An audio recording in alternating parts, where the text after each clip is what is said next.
Hello, hello, hello. Welcome to Life Discussions with Dr. Jefferson. I am your host, Dr. Jefferson, and today we're going to have a conversation about mental health matters.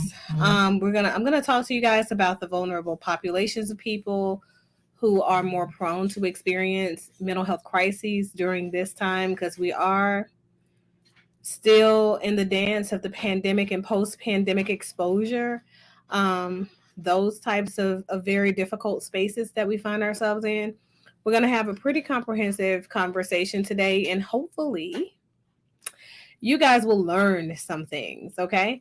So, before we jump into this discussion, I'm going to go ahead and I'm going to play the show intros because what I am going to show today is some content that otherwise would be protected. So we're going to learn from that content. We're going to kind of delve into and we're going to break down what that looks like and what it looks like for us to be healthy after having experienced one of these similar situations because we all go through it. Let's face it. And hopefully you guys will learn tips, tricks, and ways to engage people who happen to be going through similar situations and similar crises so you can be your best version of yourself and advocate for them, but also be a person that helps and doesn't like longitudinally hinder the process because sometimes we can mean well, but it just doesn't work out that way, right? So let me play these disclaimers and things like that, and then we'll jump into reviewing the content. See you guys back in about 3 minutes.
So, hello, you guys. Welcome back. I want to first start by talking about the basics of mental health and what mental health means. So, I think that We have, for the longest, I'm going to take this off for just a sec. For the longest, though, we have been in the mindset and been in the dance of, one sec, let me put this up because I don't know what my producer doing over there. He just eating, not working. Okay. But so we have been the type of people who respond to thinking about mental health as associated with the stigma that comes along with mental illness. Now, that's not to say that mental illness does not exist. Moreover, it's to say that if we advocate for the health and the wellness of people and their mental faculties, then we don't have to worry about the, pervasive patterns of mental illness plaguing individuals and the different systems that they are responsible for operating within. So I want to say that the content that we're about to watch in just a moment has to do 100% with a person who is experiencing a mental health crisis as a result of chronic distress. Sometimes we go through distress that is good, and distress that's good may include things like starting a new job, being accepted into a new program, being promoted on a job even, right? Becoming a parent, shifting into new roles in your life, like having a new girlfriend or having a new boyfriend, making new friends, meeting new people even. There are a tremendous array of areas that we can walk into that are brand new because that can cause distress for us, and they will, but really what really matters is how we respond to said distress. And so what I want to stress is that it's really important for us to understand that distress is a normal part of life. It does contribute to a person's having a mental illness or not, depending on how well prepared they are for dealing with levels of distress and coping. But it's the very first step to us entering a space where we're no longer mentally healthy, emotionally healthy or congruent, behaviorally healthy, right? So it's really important that we have a clear understanding of what's next, what are next steps, right? As we move along this continuum called life. So what I will say is that the person that we're going to be reviewing this video on, the main person is definitely experiencing a mental health crisis. The distress that is presented is not the good type of distress, or, I guess maybe we could look at it as good or bad or a combination thereof, because it has to do with the anxiety associated with the events of earlier this year when Derek Chauvin was due to be convicted for the murder of George Floyd. And I feel like we have kind of talked about George Floyd, his murder, the outcome, the process, judicial process, the legal proceedings, what the evidence looked like, and the probability of the outcome being one that the vast majority of people were looking for as a result of seeing this man murdered on television, in a situation where the level of force that was rendered was definitely not justified. So we're going to watch this content. And if you guys have any commentary or feelings, thoughts, reflections you want to share about what you're watching while we're watching it, feel free to do that. The content is definitely a little bit lengthy. I think the entire video may be like 30 minutes or 40 minutes or so. Hey, Stranger Talk. Hey, Lone Wolf. How are you guys doing? Big shout out to the chat. You guys are always amazing. But so I want you guys to see this video, and then we're going to talk about what mental health, wellness, and the process of, finding quality services look like in the Black community. And we're going to talk about the fact that mental health workers, doctors, and some of those people who are in those very, very vulnerable populations of people how those people also need help. And when it becomes very clear that those people are in need of the same said services that they're attempting to render to other people. So, without further ado, we're going to jump right into reviewing content.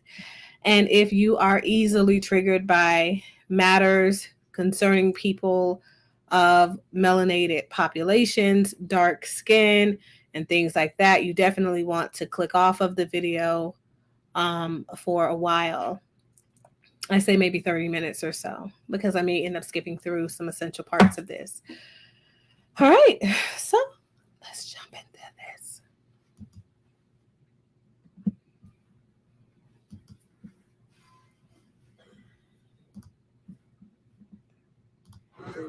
Pauline, hey sis, how you doing today?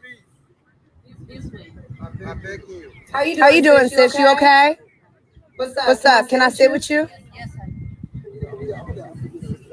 We're having a mental health crisis, so please do not do anything. I want to talk to her. I'm a social worker, so I would like to talk to her. She asked me that I can sit.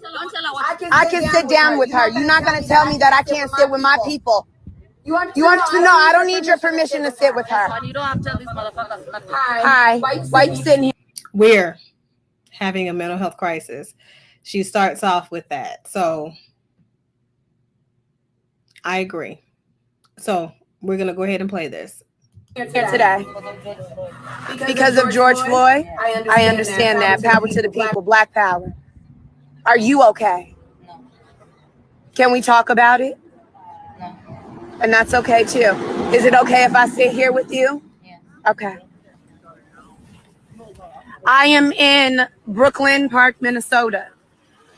We are having a sister who is protesting, and she has every right to protest in the middle of the street.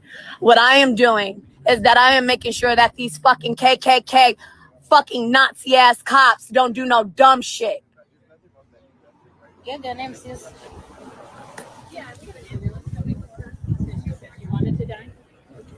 Kay Deerling is out.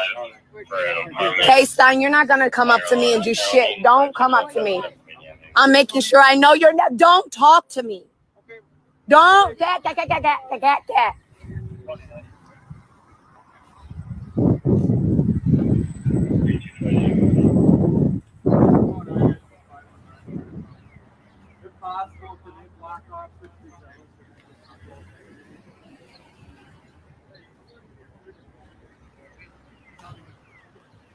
We're up the street from the police precinct in Brooklyn Center, Minneapolis, Minnesota. I have a sister here who is protesting for George Floyd. As we know, the verdict is coming this week. I'm right up the street, Jules. I'm up the street. You know where this spot is. Okay, I'm getting late for church. Let me just go. Yes, it is.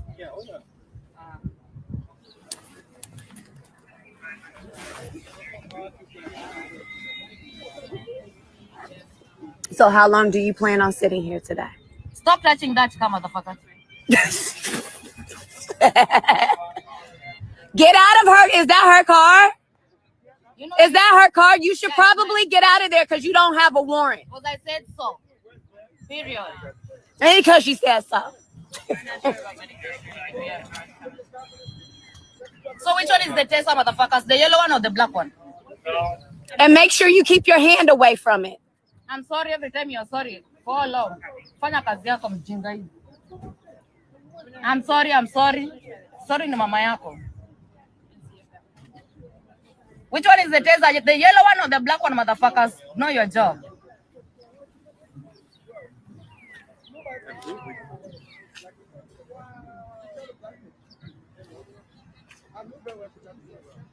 You don't know why? Because George Floyd was murdered. Because Dante Wright was murdered.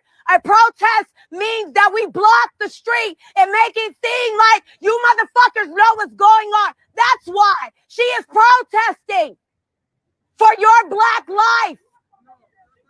So what? So what? So what? So what? So what? So what? That's the problem. You're too complicit. That's the problem. More black people should be out on the street with her. That's the fucking problem. You're video recording instead of protecting her. Protect black women. Protect black lives. You people are fucking horrible. Horrible. The fact that I even got to get out the car to ensure that they don't put no fucking bullets in her. You are horrible people. You didn't even bother to ask if she having a fucking mental health crisis. Fucking idiots. What? Don't touch me.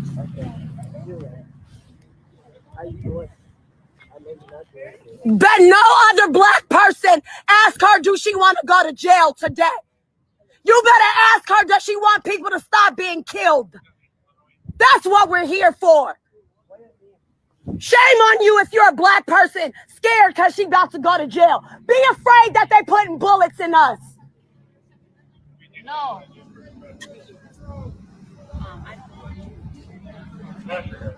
You don't want to do what? Go explain over there.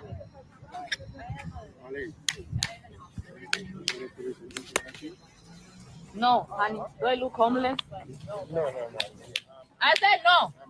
Shut up. I'm an African too.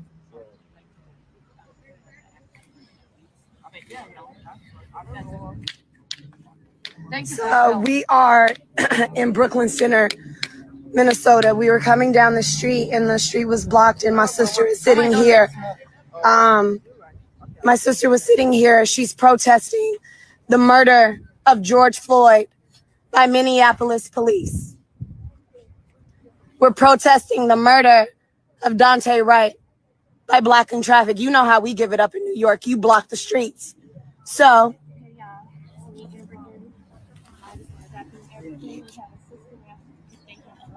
I'm not going to sit here and let 6 different police officers be with one black lady. Honey, no. Stop talking to me. This is live currently right now. Officers. I don't know why there are 6. You could come all the Department of Brooklyn, Minnesota. Why are you only 6 here? Actually, I don't like your smile, bitch. You better go outside and sit in the car. That's how I feel. How do you feel? Fuck you. That's how I feel. Like you.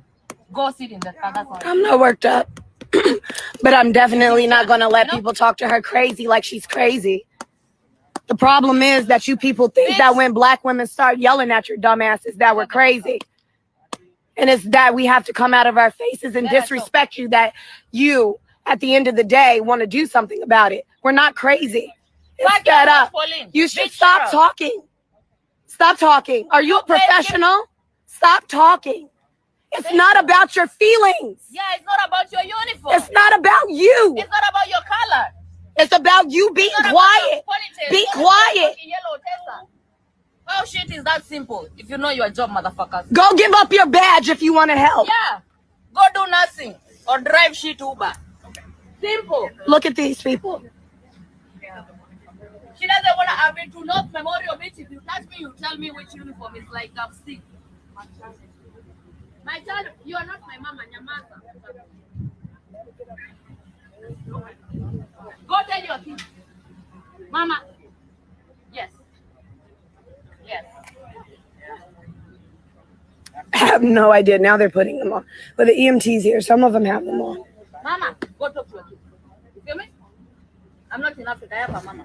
I understand. Thank you. I appreciate you.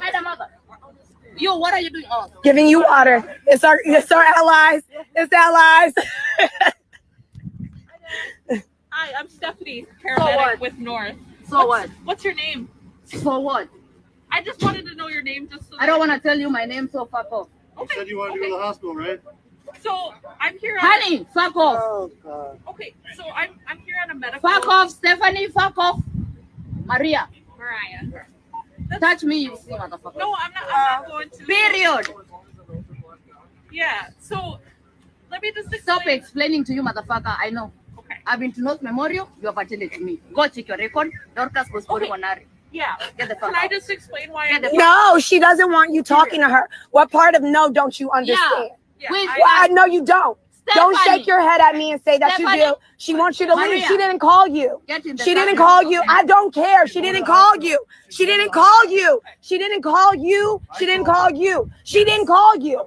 Okay, so stop talking to her. Yeah, listen. Stop talking to her. I am a mental health worker, and I'm telling you, you talking to her could possibly cause trauma. Amen. I'm telling you to stop Please, talking my to her. It's mad of you, circle to back the fuck up.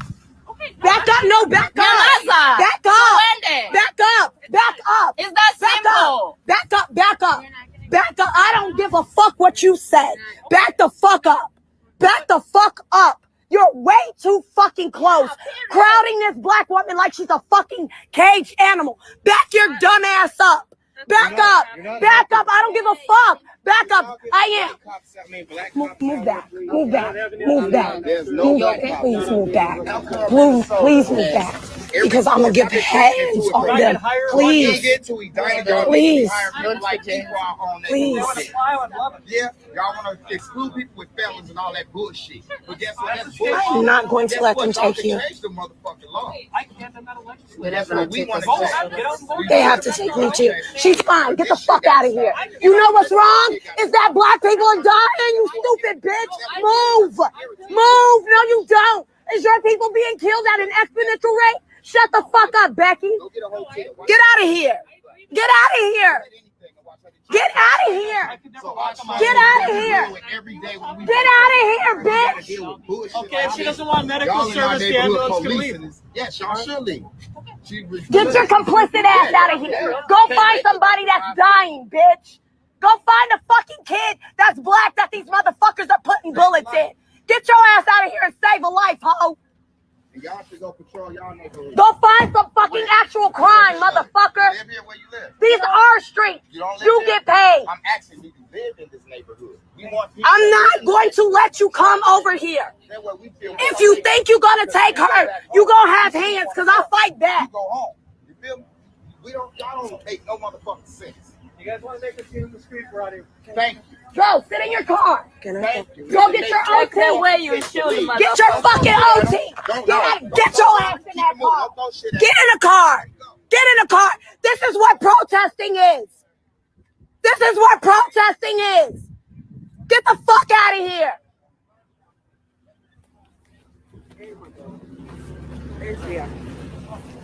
Don't talk to me right now, please. Y'all gonna sit here and let them run up on her like that. Shame on you. Shame on you. Shame on you. Shame on you. Surrounding this black woman like she a fucking cage animal and you're judging her for protecting you. Get away from her. You didn't even bother to sit your black bodies next to her. But you want to call us a community? You can't even protect black women.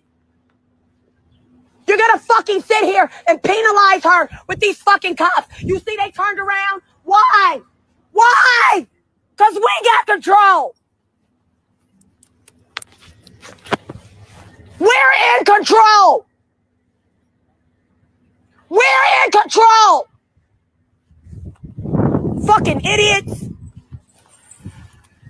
All right, y'all. They're gone for right now. So I'm gonna log off. Are you hungry? Do you want food? No. Do you need anything? Can I hug you? I will not be comfortable.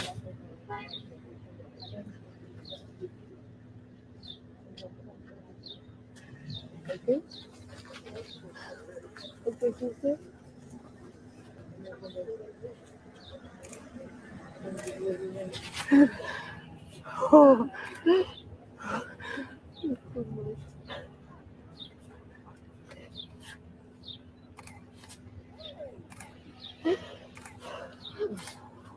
Not okay, Bob. This is the world.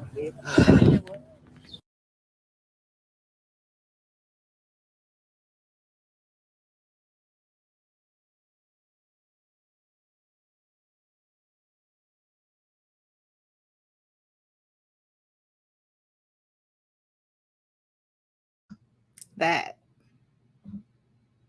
Like, it's a lot. So, what did you guys think? I know Rush came in on the end. What did you guys think? I'm just kind of sending this link to a social worker so she can represent for the social workers in the house. Just for clarity, I'm not a social worker. I am a psychotherapist by way of marriage and family therapy. And although that is my particular framework that guides my approach not only to theoretical interventions and things like that, but it's also the background. So when you talk about ethics, okay, ethics are very different depending on which house of mental health we work in. But for the vast majority, when we talk about the professional components of it, it's very much the same. Now, Susanna, who is my official co-host for this show, she is a social worker. She's a clinical social worker and approved clinical supervisor for social workers. On the MFT side of things, I just really do not think that I just don't think that I would ever see something like this from an MFT professional. Now, do I feel like there are some programs in today's world, given COVID, that are inadequate? Yeah, but not to the point where you would ever see an MFT professional behaving this way. Period. So she announced herself as a social worker coming onto the scene. The woman is clearly experiencing a mental health crisis and clearly could not make sound, reasonable decisions for herself. And instead of her coming on the scene and being helpful, being curious, and things like that, she was very emotional. She was very hostile and very aggressive with the other authorities on the scene. We have a great relationship with police because it's very important for us who are like the masters of de-escalation, essentially, and distress management. It's helpful for us to be able to bridge the gap of understanding for people who are having a mental health crisis so that they can get the help that they need. And also so that police officers respond accordingly with the level of treatment and care needed in order to get these people as stable as possible, right? So people who are having mental health crisis, who are dealing with distress that's heavy at whatever level, it can look different. Sometimes people get extremely hostile, and that's not uncalled, for that person, but it's definitely uncalled for the situation in the moment on the outside, because sometimes people are responding to external stimuli. Sometimes those external stressors in life can be so heavy on us that it blinds everything that is happening in the world around us, and it shapes our perceptions negatively. Okay. And so very much like you guys saw the woman cursing everybody out, not the social worker, but the woman herself, even in the presence of the social worker, who was totally unprofessional. Period. I'm not going to say in my opinion, because it's not an opinion. That's just not the way that we conduct ourselves. So in a clinical setting, and that is a clinical setting, on the scene of someone having a mental health crisis actively, you, instead of de-escalating the situation, now you're the person escalating it. You're the person exacerbating the symptoms of the person. And she see this woman respond in a hostile manner, verbally aggressive, to the young man that was giving them water. Why? Because his skin was too white. That is the only thing that we can truly say made her respond to that man in that way. She also responded to emergency workers. same way. Police workers, same way. That was the significant trigger in the moment. And she, as a social worker, should have known that. But instead, she laughed off. Oh, he's just trying to give you water. No, how about we turn the camera off, as she so suggested, and we have a heart-to-heart private conversation, back all the people up so that we can get the level of understanding of this woman to one that's feasible for her to get the help that she needs. And let's not turn this into a moment for us to go viral, if you will, or to capitalize off of someone else's mental health crisis, because that's literally what was going on in that particular moment. Now, I think it was a stranger talk, that the tall stranger, I think you're the one who mentioned having her share her credentials, and so that you can have a way to contact her supervisor if you're law enforcement. However, as you can see, when she first came on the scene, she was on 10, as you guys have it. Okay. And it doesn't matter what they had. They weren't calling a supervisor for this woman. They weren't getting anything done that way. And some social workers don't have a supervisor. Some of us are in private practice, and because we're in private practice, and we may be the only individual in private practice. For me, I have several other clinicians that work in my practice under me, but some people are not in that situation, right? And so they are the person you're going to call. So the only person you can really report them to is the board. And, as a person who is, internationally registered, and I've been in several other countries, and I've been doing this work, abroad. At first, I never understood the need for an overarching clinical board or licensing board for clinicians. I'm like, why do they need that? You have your education, that's your credentials, you've passed the exams, like, you don't need a board. What are you paying all this extra money for? Now, I see the need, because some people have to have someone else to watch over them in the way that they practice, because they're not responsible enough to take the responsibilities that go along with certain titles, certain positions in society, and level up. Like, you ever heard somebody say you can take the person out of the hood, but you can't take the hood out of the person? Textbook situation is what we saw. So I'm going to let Susanna, who is a licensed clinical social worker, I'm going to ask her about her thoughts of the situation, because she's a social worker. I am an MFT. There is a long-standing divide between most people that do this work, because we are trained differently. We are not one and the same. And so personally, I've always had more respect for social workers than I've had for professional counselors, because at least we're both trained systemically to recognize the whole person and various levels of change and what true healing looks like, versus just a bunch of coping mechanisms and then dismissing someone. So I want to go to Susanna so that she has a reasonable voice, because I do trust her clinical competency. And she has seen this video. So Susanna, what are your thoughts? What are you thinking as you're looking at this content? Well, hello. Thanks for having me on, Dr. Jefferson. I think I initially felt disgusted. And that's an initial. It was like, oh my God.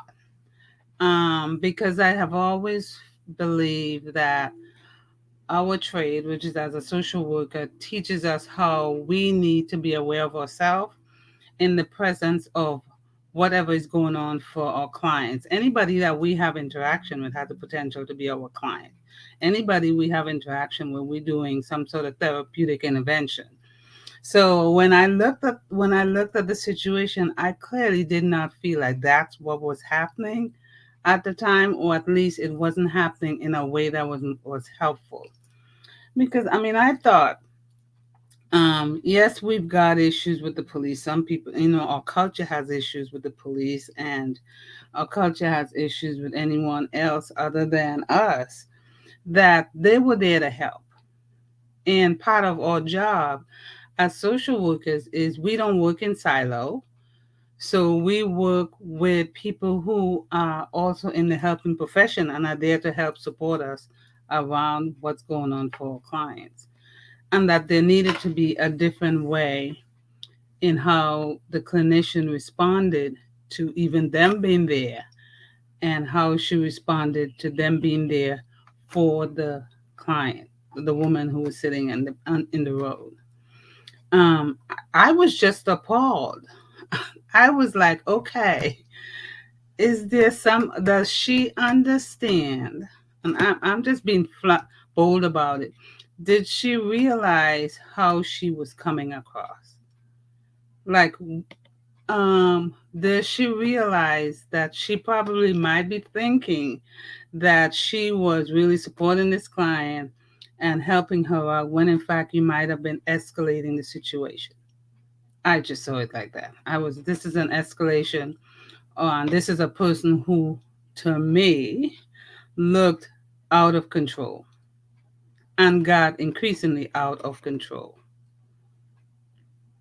That's just what I saw.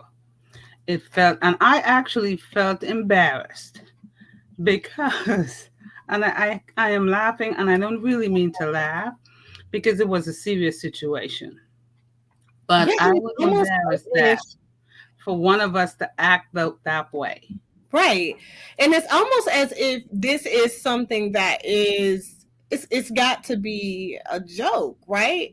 It's almost like you're thinking this can't be real.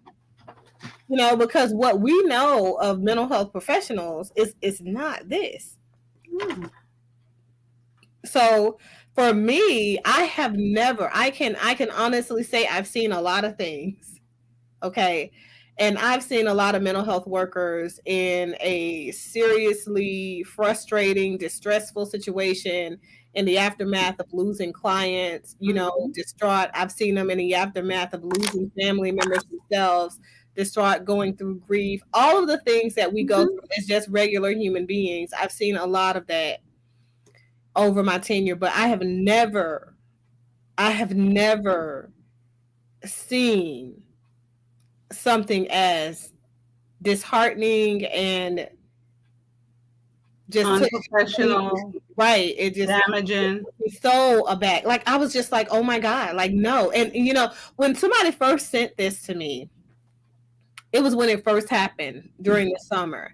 And I was like, it was just a little snippet. It wasn't the whole thing. And I think that we had a brief conversation about it. Like, did you see that? And I was just like, well, yeah. Because I was flabbergasted. Okay. I was like, oh my God. I was like, oh my God. Right. And I think for me, I was just like, that doesn't happen. That was probably somebody just playing a game. You know how they create TikToks for views and stuff like that. But no, to know that this was a real person. Okay, tall stranger. To know that this was a real person and this is a real experience, and this is something that you as a mental health worker are doing actively, and you think that you're helping, to see her talk to and disrespect law enforcement in the way that she did, knowing that is an active trigger for Black people in the aftermath of seeing George Floyd. That's right. Meet his demise. So it's not about just the trauma. It's not about you actually colluding with this person who is actively having a mental health crisis, which we know the ethics prevents us from doing that. It's the same as treating somebody with psychosis. Yeah, you don't confront the delusion, but you also don't collude with the delusion. You don't go along with the delusion. You're curious in the process and helping them. You're leading them to the healing that allows them to see on their own that that's a delusion. To me, you're causing more trauma to these people, and you're cussing them out for are not putting their lives on the line, knowing that this is an active treatment. To me, I was just like, oh my God. Yeah, I mean, for me, I said that many times. I know I called you and I said, "Oh my God, did you see this video that's going around?" But I think in this work for a long time is that one of the big things that we sort of really pay attention to is sense of self. Like that's you get that training from kind of day one, and how you are in relationship to your clients and the environment around you. And I think this clinician had lost that. And I want to think she was really trying to work from an Afrocentric approach. But that's not how you do an Afrocentric approach. Absolutely Here not. is someone who was having a real crisis, and you looked like you were having one too. I'm just saying it. I'm just putting it out there. It was really scary for me. And I think if I was a layperson standing out there, I would have been going, oh my God. So I think we have talked about it's like, help me understand the level of training that this person had that they respond that way. That why was the focus on the people around and not the woman who was laying in the middle of the street, who's sitting in the middle of the street? Why wasn't that more of your focus? And as social workers, our job is to invite people in to be the supports that come. And why weren't you doing that?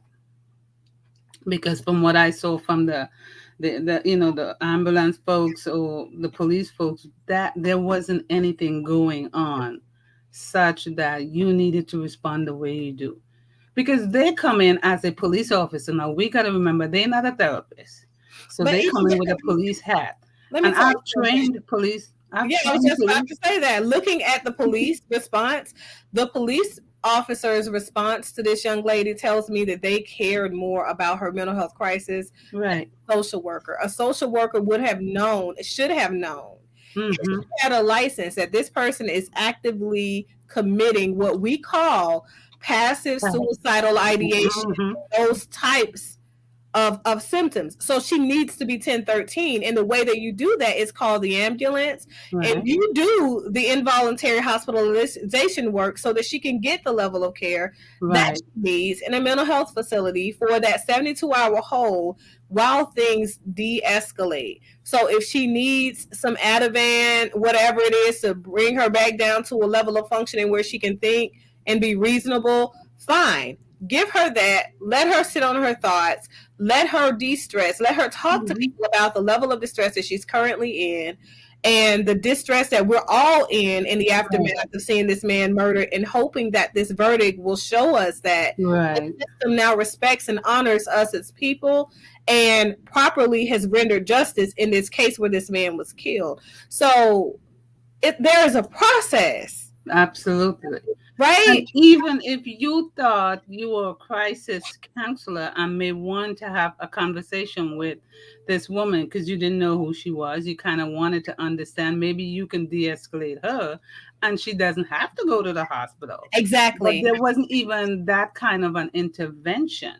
Yeah. There was more, the camera was on, the more the clinician escalated in her voicing disapproval for other people around, i.e. police and all the other stuff that came with it. So I just kind of wondered, what kind of support this clinician had. Where did she learn that from? Because that's not what we thought. Oh, we know where she learned it from. She learned it from the streets. But since being removed from the streets, right.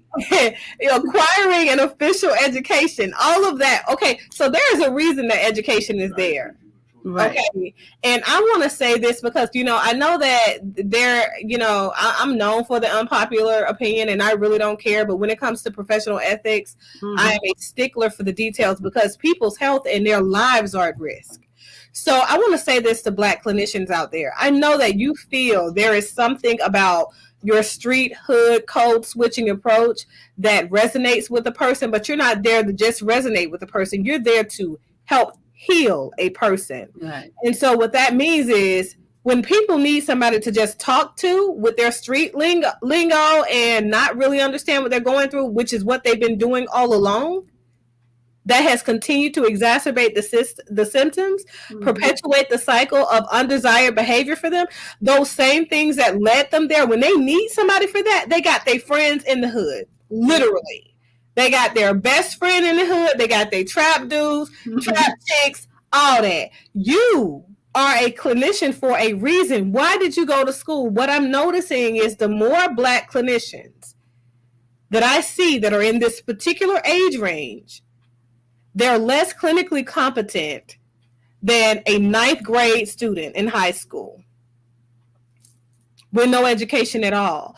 They don't even know the theories. They have absolutely no idea about the theories or the framework. They don't know what attending behavior is. If you mention anything to them that is theory-centric, they don't know. And their excuse for it is, oh, that's all Eurocentric stuff. Yeah, no, it's people-central stuff. Like, these are, methods that have been true and tried and tested. Evidence-based program says that people respond, human beings respond to this. So if you're telling a Black person they don't respond to it, knowing that Black people were a part of these studies, you're saying that Black people aren't even human. What are we, subhuman? And the other piece too, Dr. J, is now I understand that Black clinicians feel that they need to treat Black people in the culture or Black culture. But having an Afrocentric approach to treatment does not mean it's anti-white. And theories are written regardless of what you think. You can always frame it to match your culture.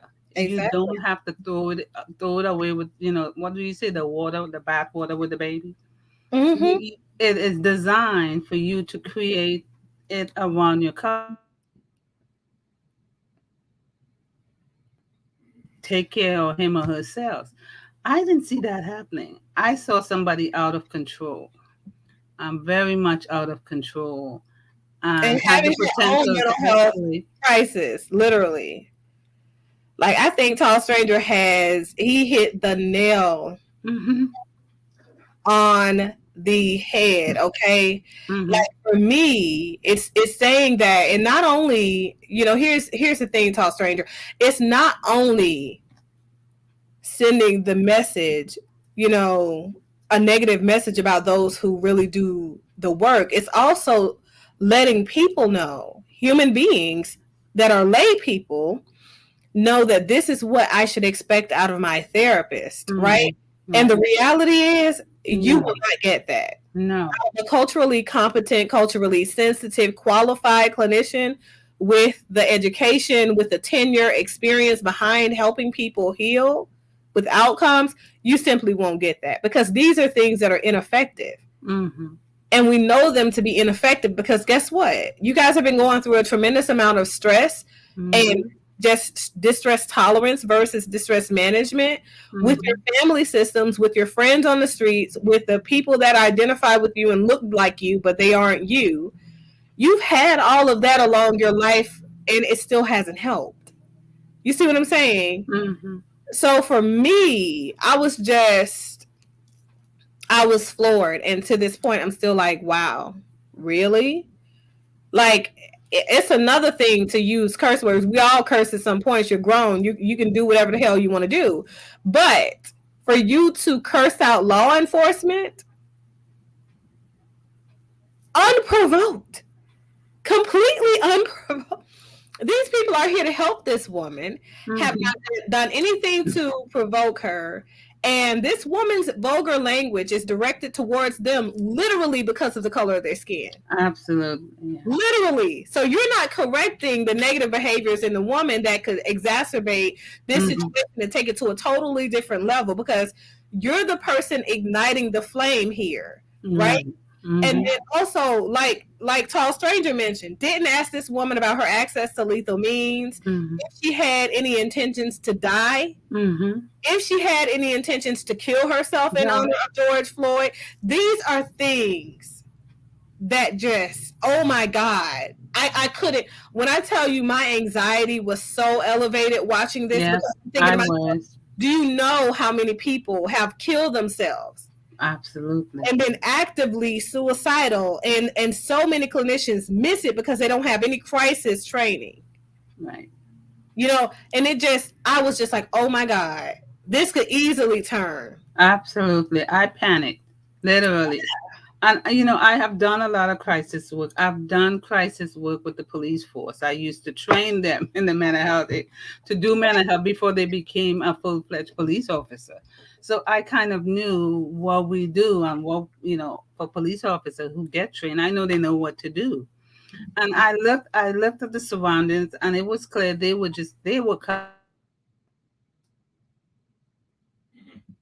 she started acting the way she did. They did what they back off. Let me back off. I'm a social worker. Let me back off. Let her be, because the woman was just sitting in the road. So if she had started to do something, they would have intervened, regardless of whether you were a social worker. And this social worker did not seem to have the skill to say, "Look, let me talk to this woman." Yeah, because that would have looked like a private conversation had with the police without having to exacerbate the situation and say, hey, I noticed that right now this woman is in the middle of the road, and I know with the heightened sensitivities around race and George Floyd in this aftermath, I think it's better that I converse with her. Is that going to be okay? I don't want to impede on you guys doing your job, right?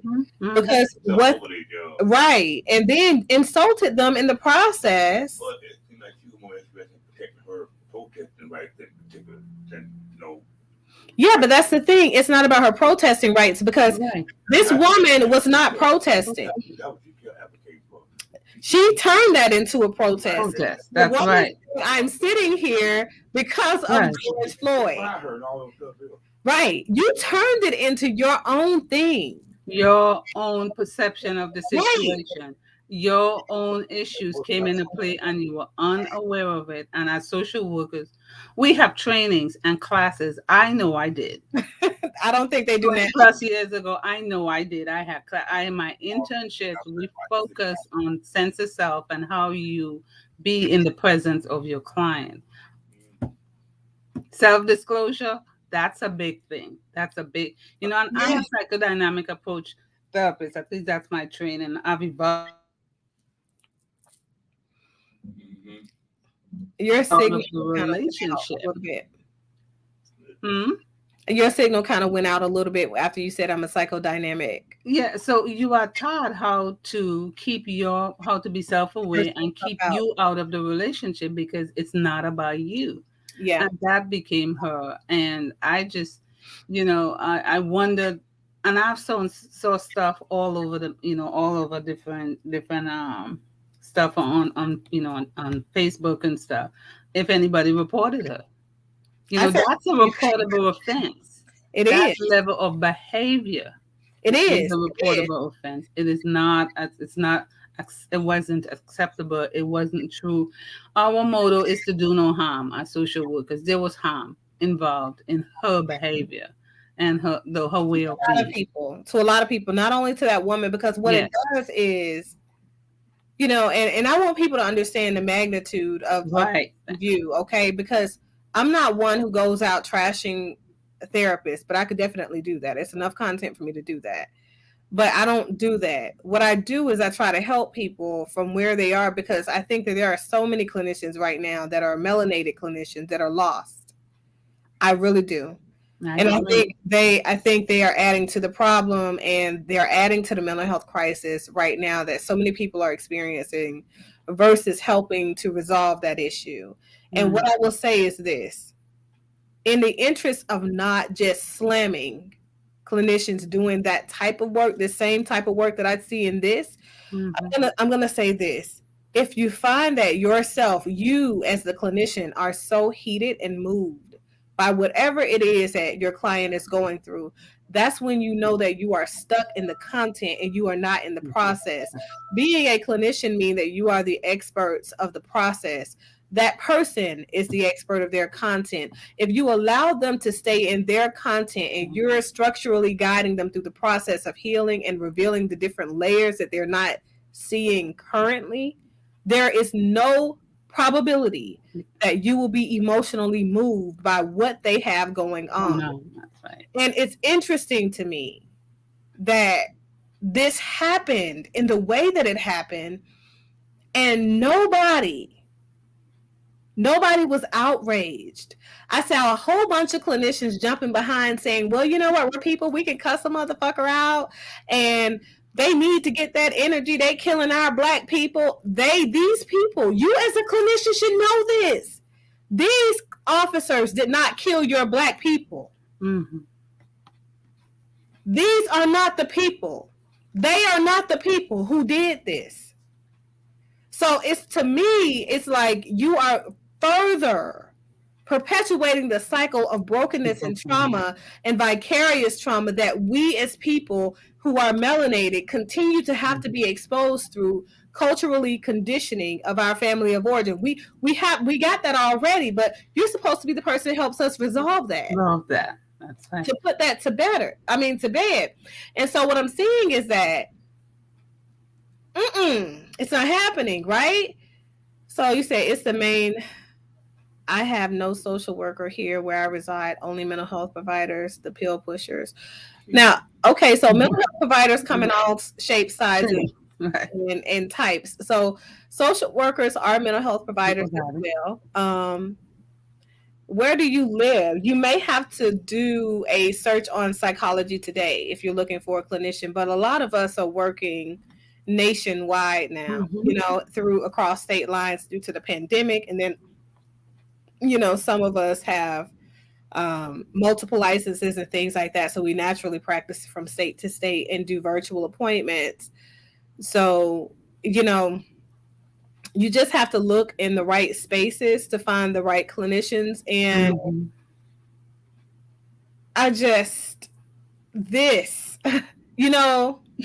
And Dr. J, I thought about it too, because I was looking and I'm going, this is a video that's going viral. So it's folks who are looking at it are traumatized themselves. So people who are struggling with the issues, some of maybe what this lady is going, or even this clinician who is speaking the way she is, that probably was triggering some people's own trauma. Yeah. And so I was just like, there was an unaware of how this woman was unaware of how she was responding.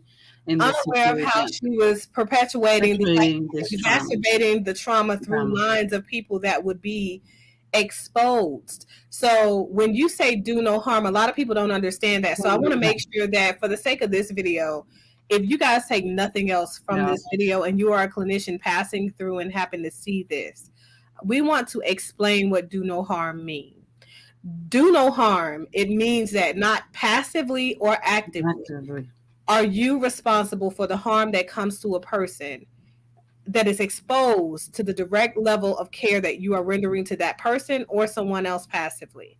So all of that means that your actions will not be responsible for harming another person based on perception. That's why we're careful about the mental health topics that we speak on and put out here on these platforms. Someone could easily take what it is that you're saying and go back and make that fact, because you are the expert. So there are certain things that we simply do not speak on because we know the weight that our opinions hold. Right. So she is a woman that is screaming at onlookers, cursing these people, cursing them out and telling them that they should be sitting their black bodies in solidarity in the street, on a public active street during the middle of the day next to this woman, right? And we need to understand that is breaking the law. I just want you guys to know that this was not a protest. This was a single woman going through a mental health crisis, and this social worker made it out to be something that it wasn't, and made it to be something way worse than what it was. And if I am the police lieutenant, if I'm the authorities, I'm charging her with obstruction of justice and a waste of public funding. Because how much do you think it costs for that ambulance to come out there? Yeah. How much do you think it took away from her? How many people died as a result of not having those resources? Because she didn't go through the proper channels. And she knew if she's a clinical social worker, she knew what the proper channels were. Mm-hmm. So to me, all of that time, we watched, what was it, 30 minutes or so, more than that content? Mm-hmm.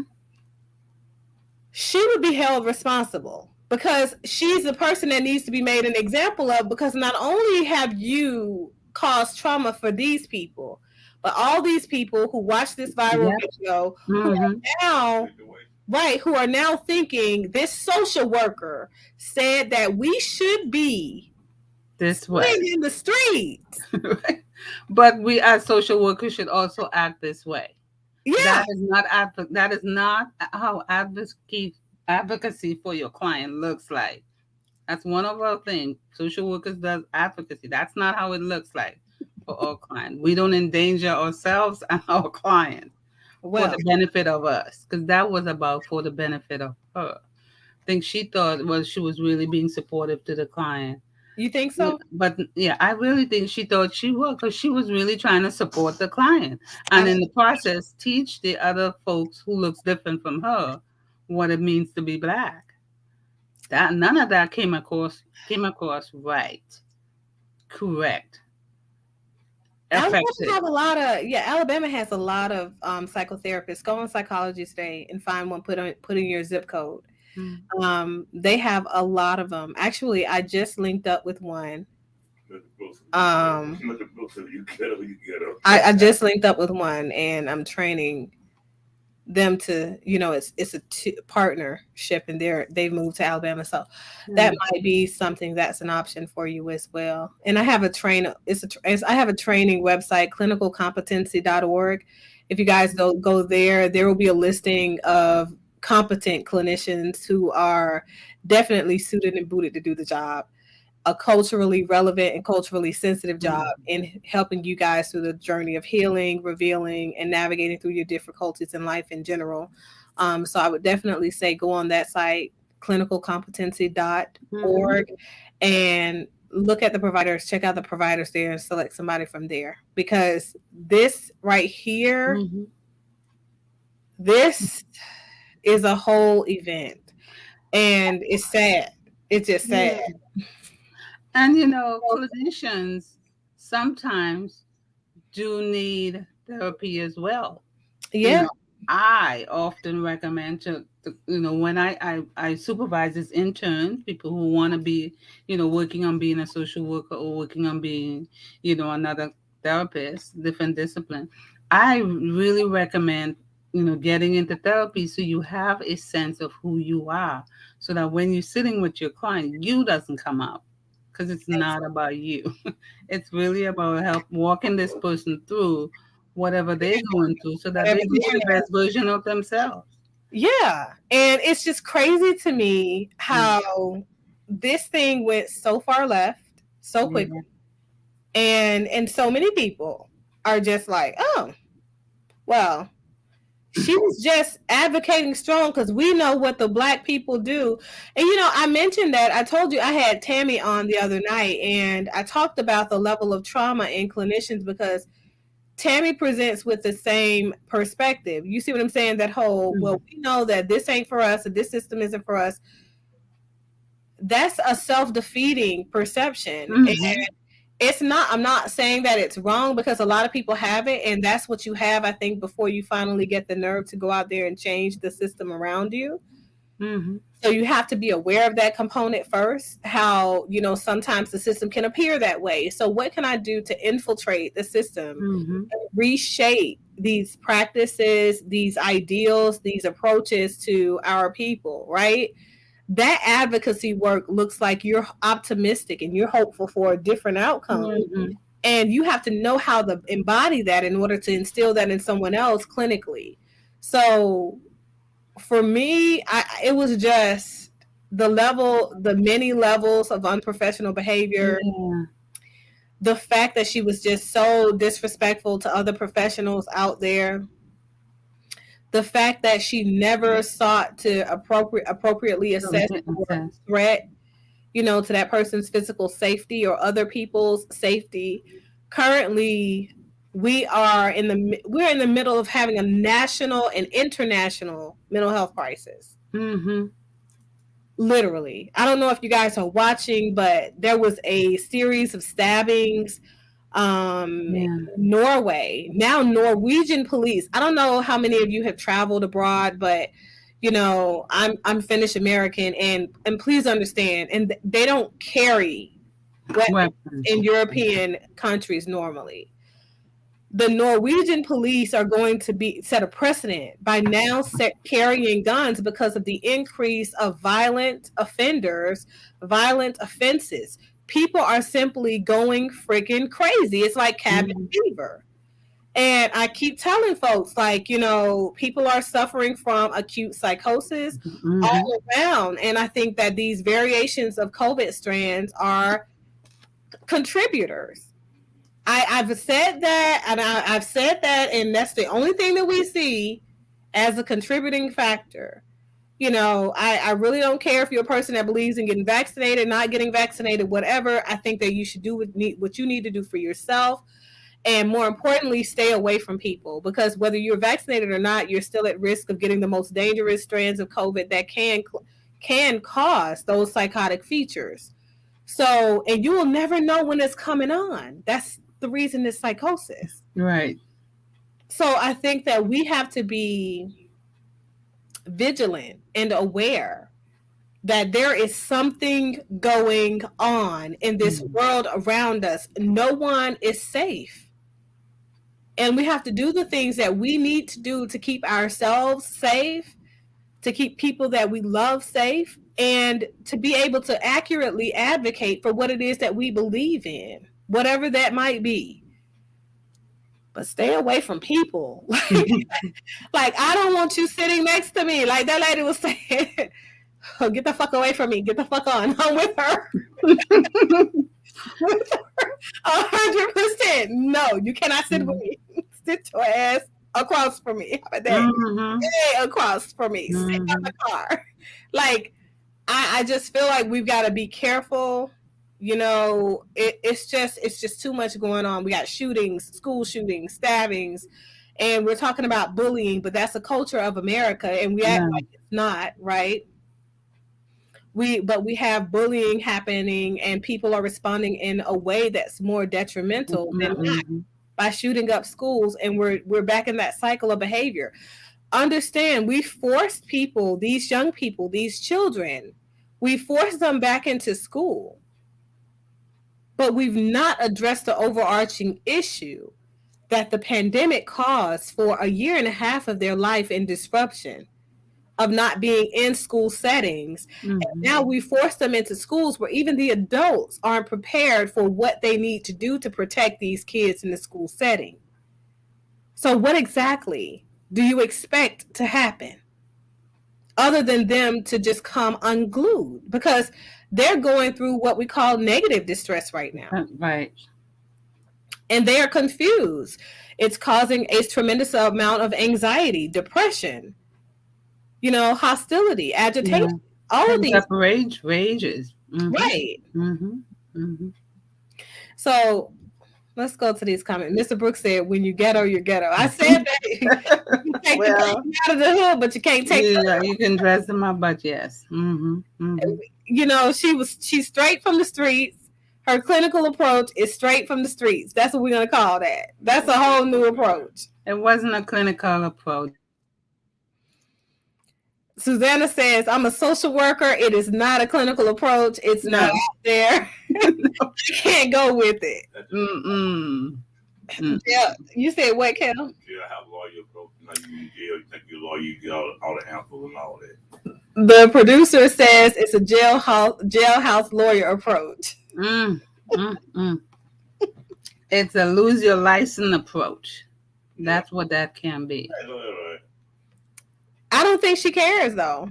And to be honest with you, I'm just gonna be honest. I think that the licensing agencies are only looking out for themselves in America, and so they don't really care about efficacy. They don't really care about how ethical these people are. They don't care what their outcomes look like because they're looking to collect their money at the end of the day. And I think that that's something that keeps poor clinical staff in operation. So I'm completely divested from the, for me, when I see things like this and I see nothing coming in the aftermath, what I see is disappointment in the entire mental health system. And I would love to tell people just continue to advocate, continue to go out there and look for quality care. I feel like one of the despairing barriers to quality care is not having enough clinicians that are culturally competent. Right.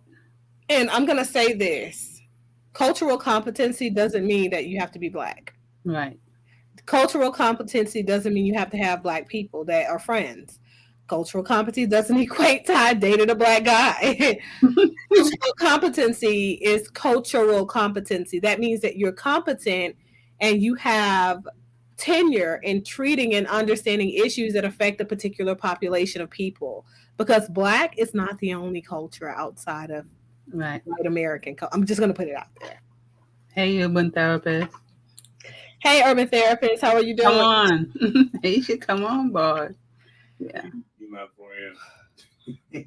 He used to be your friend. Yeah. You don't have no friend now? I have no friend. That's a rough one. I think you're freezing at times, Dr. J. Oh, I'm freezing too? Yeah. But, I just think about, as one of the things we thought in this work, and I think LMFT as well, is you'd never do this stuff in silo. You have people, you have mentors and consultants around you to check you.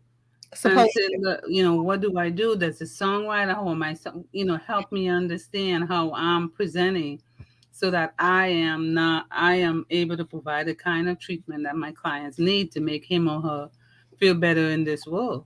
You can't work in, because that's like working silo, because obviously it's clear that there is no one providing a level of healthy guidance for her, so that she thought that this behavior was okay and that was professional and clinical. So distress is, official urban therapist. He's saying because you weren't on here to help him out earlier, But so you gotta send me an email. You gotta call me and let me know. I love you, dude. Come on. But so when we talk about mental health, you guys, we mean taking care of this distress. So mental health and distress kind of go hand in hand. Mm-hmm. If you're taking care of your distress levels and your responses to distress, which are what we call coping mechanisms. Coping mechanisms equate to how you deal with issues when issues come up. Issues equate to distress, whether it's positive distress or negative distress. We talked about positive distress equates to like you getting a promotion, getting married, celebrating a new job opportunity, moving to another state, another place, but anything that equates to change that's positive in your life. Negative distress equates to negative shifts or negative changes in your life. So it could be losing a loved one, losing a relationship, losing a job, losing a best friend, moving to a different place that by force, right? You don't want to move there. Being in the aftermath of witnessing a traumatic event or crime, having physically been sexually assaulted or physically assaulted by another person. All of these types are negative distresses, right?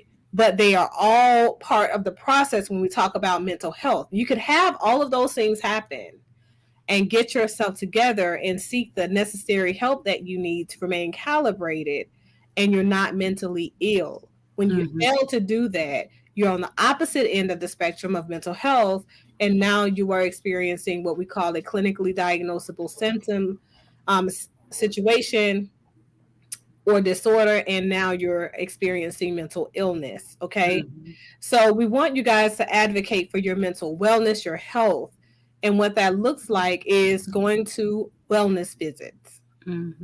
Wellness visits equate to, I'm not really going through a lot right now, or I went through a lot 2 years ago. I just want to make sure that I'm in a good space right now because I know that life happens. So I recommend once a year if you find that you're pretty calibrated, your life is pretty stable, and you don't typically have any coping mechanisms that cause you financial, legal, social, or familial issues, right? So the way that we deal with things has to be ways that promote wellness and all the systems of functionality we have in our lives. Okay. And if we find that the way that we deal with things affects those systems in our life, we have to figure out what clinician is available for an immediate appointment. Right. Get support.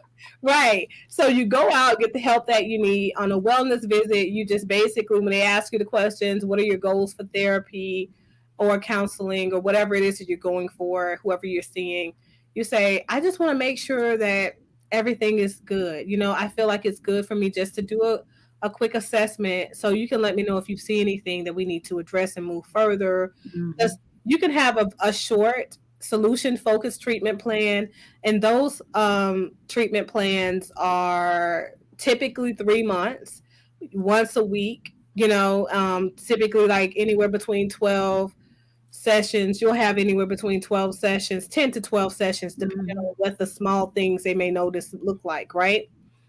And if they notice something larger underneath the surface that you've not dealt with, that's still now surfacing symptoms or responses that are undesired behaviors for you, they can do a standard treatment plan. And standard treatment plans can be solution focused as well, but typically they are anywhere from 6 months, 9 months in length for the initial treatment plan, and sometimes can be renewed if you've not resolved all the issues.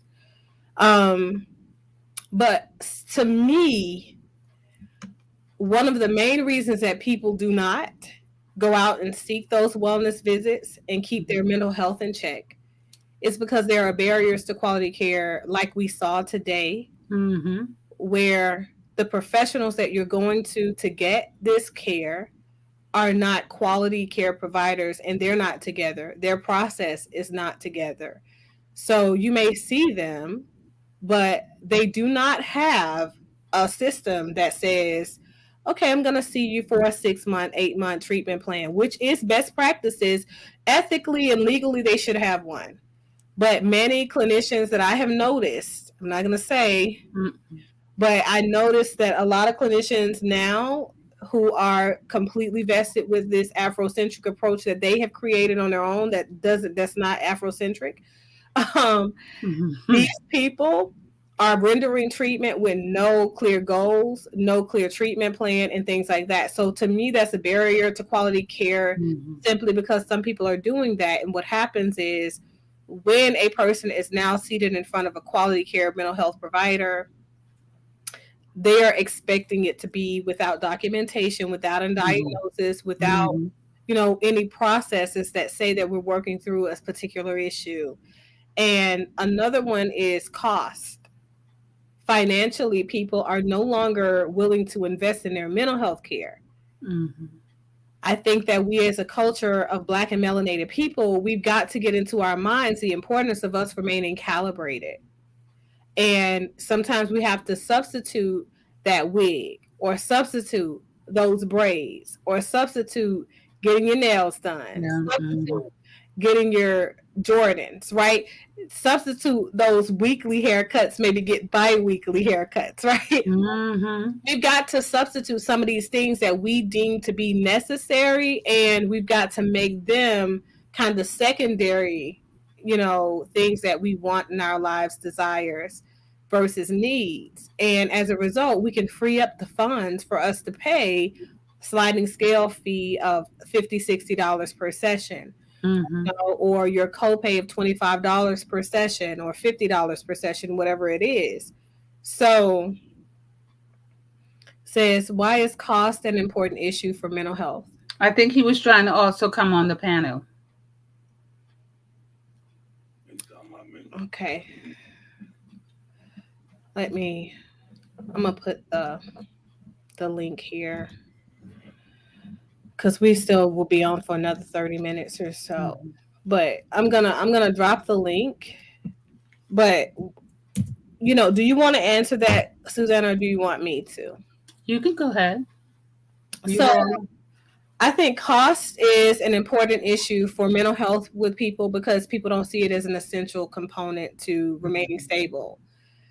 For most people that I've seen who never have been in therapy before or had been in therapy before, but they hadn't been in a while, not having insurance and stuff, and they finally sit with me or my staff. One of the number one reasons I've seen people write down why they didn't, pursue therapy and invest in therapy prior to is because they had previous outcomes that really weren't really conducive. Right. But once they've sat with a couple of sessions, even with us, after that initial treatment planning session and, biopsychosocial session, which is really long, they say, you know what, I feel like this right here is going to work because I feel like there is something happening here. So I think that the competency and skill level of the clinician has a lot to do with a person's investment in therapy, but they got to see that first. So if historically all I've seen is nothingness, no real outcomes, I can attest to that even myself. I saw like several counselors before finally I started to work through my issues in therapy because I had a significant history of trauma and loss and grief and things like that. Lost a lot of family members in like a very small time frame, and nothing worked until I saw an MFT for me personally. But I think it just depends on the skill level of the clinician, the epistemology, which is the background that roots or grounds in their theory is grounded in, and their clinical approach. But I think that people don't invest because they don't see the benefit of the investment versus investing in your Jordans. You see the benefit of it. Right. Yeah. Right. People going like, man, those are fly. Right? Whatever y'all say these days. And I think I think the Black community also doesn't perceive that therapy is helpful. Like I am West Indian, and I know my culture. You don't need therapy. There's an extended family. The West Indian culture is really an extended family, meaning there's grandma, grandpa, auntie, uncles. Those are your therapists. So when stuff happens, look at the therapist dressed up and looking officially here. I need to go change or something, because I gotta know.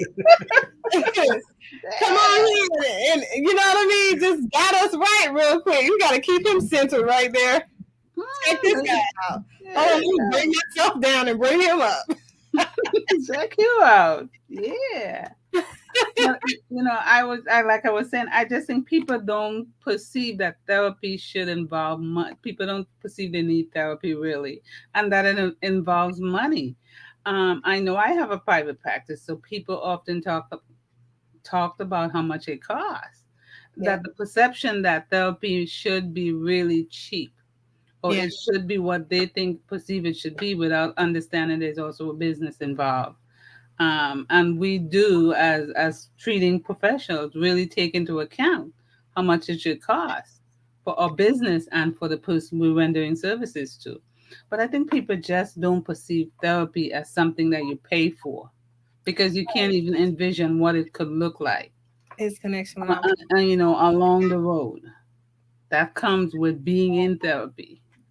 Yeah, and I think it has to do with the tangible or intangible nature of the vast majority of approaches. Like, so I want what I want when I want it now, instant gratification. I want to see something. So because I'm an integrative practitioner and I come from the medical doctor side of things, I think that with my clients, right, after having a fMRI scan done, and showing them the results of the fMRI scan, they typically respond in a different way because they finally see what their brain looks like and how that indicates the particular diagnosis that we're discussing. Very similar to when they get a confirmation of cancer. They go to cancer treatment, right? And they find that they're, physically suffering from nephritis and things like that. When they can see, or gallstone, when they can see it, they're more apt to invest in it. They don't care how much it costs them because they want to get to a well-stable being, because they see physically that this thing is causing a modification or a shift, a negative shift in the human physiology, their anatomy in some way.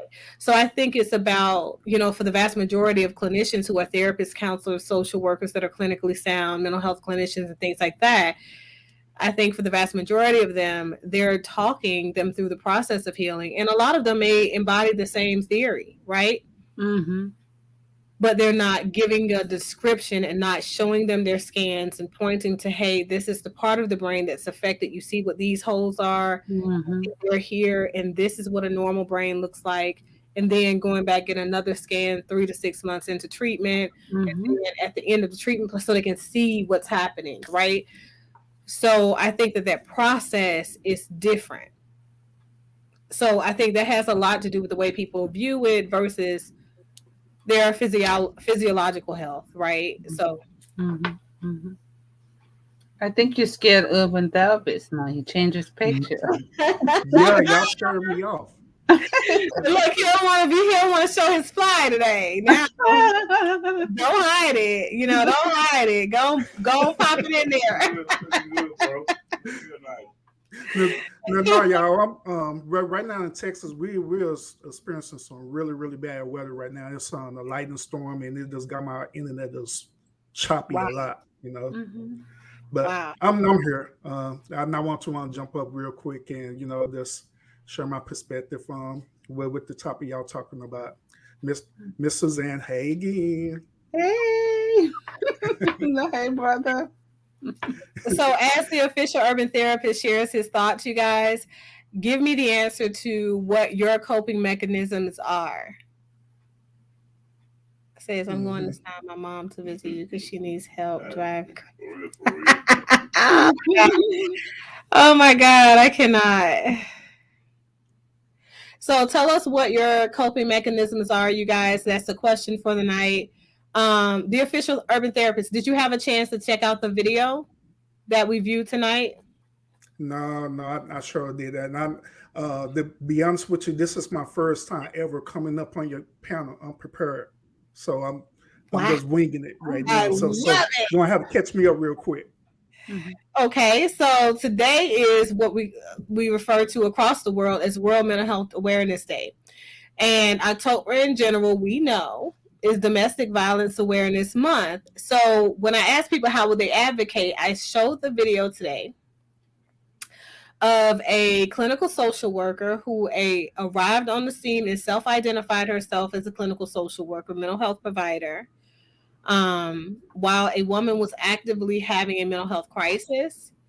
And this woman, who identified herself as a clinical social worker, proceeded to collude with the person that's having the active mental health crisis, curse the police out and all of that stuff, and curse out the people that were bystanders.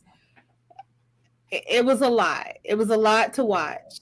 Let me tell you something. After watching the full video clip, I've never over the course of my tenure felt ashamed to be a Black clinician. This is the first day. If this is what our representation looks like, and that video went viral and has been for months and still is trending, if this is what the world is seeing as the representation of what it looks like for a Black person to be a clinical social worker who is considered to be a mental health clinician, I completely divest. I'm just viral social worker though. It went viral and people supported her behavior. Black clinical social workers. Yep. I'm gonna have to go back and check the video. Yes, and do a show on it too. I'm telling you. Well, come on. And Mr. Brooks says his coping mechanism is strip clubs. But yeah, it's about a 30 to 40 minute. What do you say, about 40 minutes? The length of the video. Yeah. Of what not to do in therapy, what kind of therapist not to pick. It's a gamut of not being as professional in a situation. According to the social worker, correct me if I'm wrong, you guys, because you guys watched it with me. It was because the woman was sick of our Black people dying by you guys. Y'all are killing our Black people, and ask her if she's sick of Black people dying by police. So the woman had every right to be protesting. She turned it into a protest. And the woman said that she was clinician turned the event that the person was having into her own thing.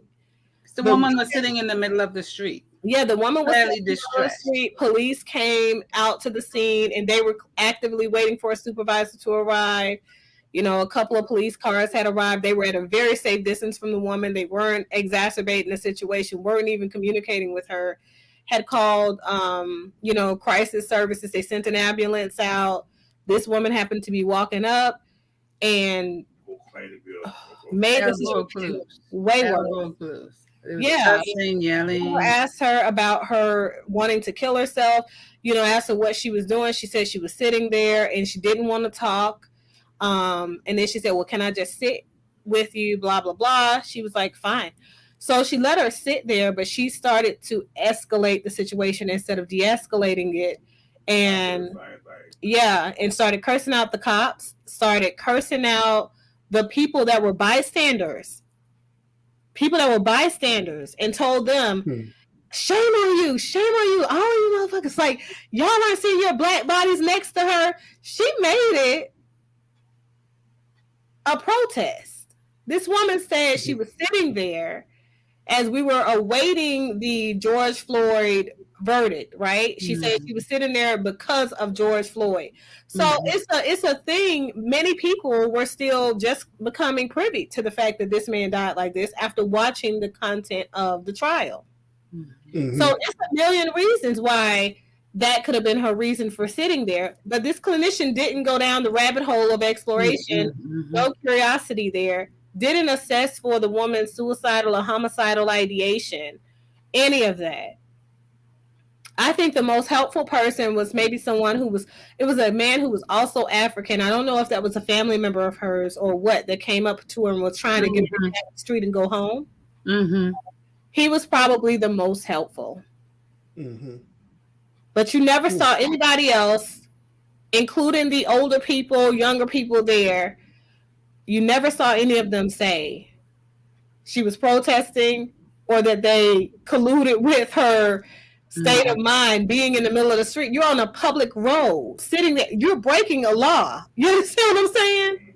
Yeah. This is not a protest. Like, this is people passively experience suicidal ideation every day. So to be a clinician, right? To be a clinician and not assess properly, to see where this woman's mind was just. But wouldn't that be considered her impeding the investigation as well by her doing that behavior? Yeah, and I'm thinking, if I'm police officers, I definitely file charges. But I think that they did the right thing by de-escalating and then just leaving. They made sure before they left, if you're okay with being out here with her, contracting for her safety, and she's saying she doesn't want emergency services to take her to a nearby hospital, get a crisis assessment done, then we can just leave. Because she cursed out all of the people, the ambulance workers, everybody that came to help the woman. This is the social worker. I think just to put it, sorry, what's that? I missed you. I'm urban therapist. No, I can't wait to see this video. Oh yeah, but I think the other piece too is that the police officers and the ambulance people were Caucasian, and they understood the racial division that was happening at that time, so they knew that they had to step back, and just leave it be. And here's this woman who said she couldn't handle this, and they just they slowly walked away because they understood that there was a crisis going on in the country around this stuff. And that they were seeing it displayed in this woman who's calling herself a professional. Exactly. But was there another clinician that was dispatched out to the scene besides her? Once you refuse EMT services, they can't call the worker to come there. So that's the process. The process is EMT arrive, they talk to the person, and the mobile crisis team typically will come in the aftermath, or they'll get there right at the same time, and that's how they provide services. The woman that came onto the scene identified herself as a clinical social worker, but she's definitely not a crisis worker. But when the woman did, when she denied services from the EMTs, crisis can't be called. You're telling the police to leave, crisis can't be called. Both of those people are needed to assist in sending a person to a CSB, which is a crisis stabilization bedding unit, a emergency room, or an emergency room. So that's our process. But we know, obviously, she's not a crisis professional. we know that. I don't know if she was actually a social worker, but I'm telling you, it's a dark day to be a social worker, because I'm here for the accountability here, Suzanne. I'm sorry. But that's definitely an accountability on her part. I don't know where her frame of mind was at that day. I don't know. Maybe it's she was having a mental health crisis. Where she kept watching these allegedly police officer hunting black people videos for too long, and she just decided to act on it. I don't know. Yeah. When she said at the beginning, we are having a mental health crisis, I said, oh, she said yeah. She already bonded with the dysfunction. She said the right thing. She said the right thing. She right. Your ass is having. You were the one having a mental health crisis. I think the patient was doing better than her. But she her ante was going up and up and up, and the curse words and the yelling and the loud tone was just, and the woman was just sitting there on the street. She was like, okay. Tall Stranger said that his coping mechanisms is dogs. Let me tell you something. The reality, Tall Stranger, is that animal assisted therapy is a real thing, and it's very, very beneficial. The clinician that LCSW, Dominique, she's been on here before on the show. She has what kind of dog is that? I don't know, a sausage dog. I think we laughed about it. He's absolutely so cute. Those longish. Yeah, but he's not little anymore. He's huge. He's huge. He is huge. He's like human size. All his hair and everything. But she's training him to be a therapy dog. And my dog that's now just missing, I don't know, gone out there, somebody stole him. We paid to get him trained as a therapy dog as well. So, I think, and there are other therapeutic animals as well. Many of them. Those rabbits are definitely therapeutic. I have some now, and they're having some more. I don't want any, thank you. Rabbits, by the way, have a baby in 32 days, you guys. Don't do it to yourself. You will go broke. About 4 times a year. 5 times a year, 6 times a year. Okay. It's hard. It's hard out here in these streets. So if you guys donate, I might be able to make it through the year. But they're definitely cute, As coping skills as he hunts. When you're talking about coping mechanisms, you're talking about what people do to center themselves to be balanced. That's what y'all talking about. Yeah, the things that they do, not only to center themselves and be balanced, but also to just bring themselves halfway back down to level and to deal with all levels of clinical distress, because distress happens. I talked about it, good distress and bad distress. Even if we find ourselves experiencing good distress, we need a way to kind of bring ourselves back down to level 2 to be in the moment so we can focus and make wise decisions. So different people have different means of coping. And I think that when we think about coping mechanisms, just understand that it's important to get back to resolving the main issue at hand. Once you find yourself at a place to where you can see clearly and make wise decisions. For me, one of my main coping mechanisms is shopping. I swear, like, people are like, oh my God, like, you literally just lost, like, I suffered a tremendous amount of loss this year. It's been terrible, but that's the way I cope. I shop. I do. And then I go back and I sit with, like, the headstones, the ashes, and I just cry it out. I let it go. I process whatever I'm going through. If it's sadness or if it's overwhelming feelings and stuff, I might sit through and plan, strategize, look at the stuff I bought, give it to somebody like Susanna. And now I had seen Miss Susanna raise her glasses up when you saying shopping. You something. Yeah, she sure would do. Hey, because once it's gone, if I can get rid of it, after I shop for it, if I can get rid of it, if I've already resolved the issue, I don't feel guilty. Oh God, that is terrible. But that's my me. Now, if your coping mechanism starts to interfere with your processes and your systems legally, financially, emotionally, familially, or socially, when they start to impede on those different areas of functionality in your life, those are what we call unproductive coping. So you have to let those things go completely and find something more productive. I also believe in burning candles, listening to music. Absolutely. I love music. I love classical, contemporary music. Rock is like my all-time fave. Red Hot Chili Peppers. Meditating. I run. I run. I'll run a marathon. I'll run a half marathon in a second. Yes. I'll go in my gym and I work out. I try to balance it out. Yes. But that's what I do. Keep my endorphins going.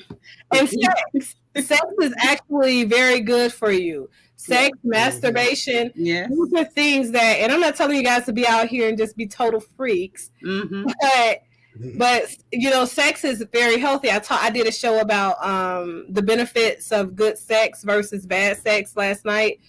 And that's a great show. Go back and check that show out. Oh, well, thank you.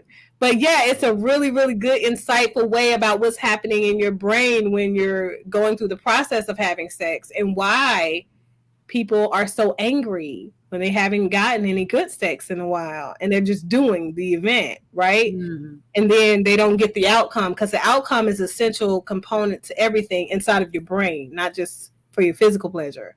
But inside of your brain, you have to have the climax. If you don't have that big orgasm climax, then it's going to be a rough day. It's an emptiness left right in you, and it actually makes you more angry, anxious, more and more angry over the time period. So a lot of people get depressed, and depression can look like extreme anger, hostility, or isolation, depression. So.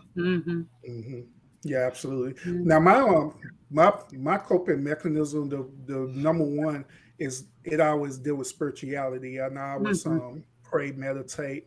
If I have opportunity, I do the same thing with you, Dr. J, light candles on, different things like that. That's my main centering point right there. Then of course, other coping mechanisms, and of course, at least doing some type of exercise, whether if I'm walking or doing something.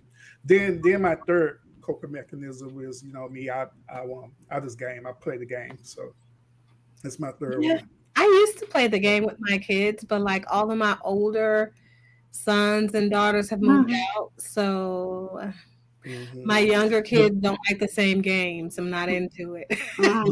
And that's a actual fun coping mechanism for me, because when I do be playing with my children. Sometimes I play by myself, but I play with my children because I enjoy the interaction with them.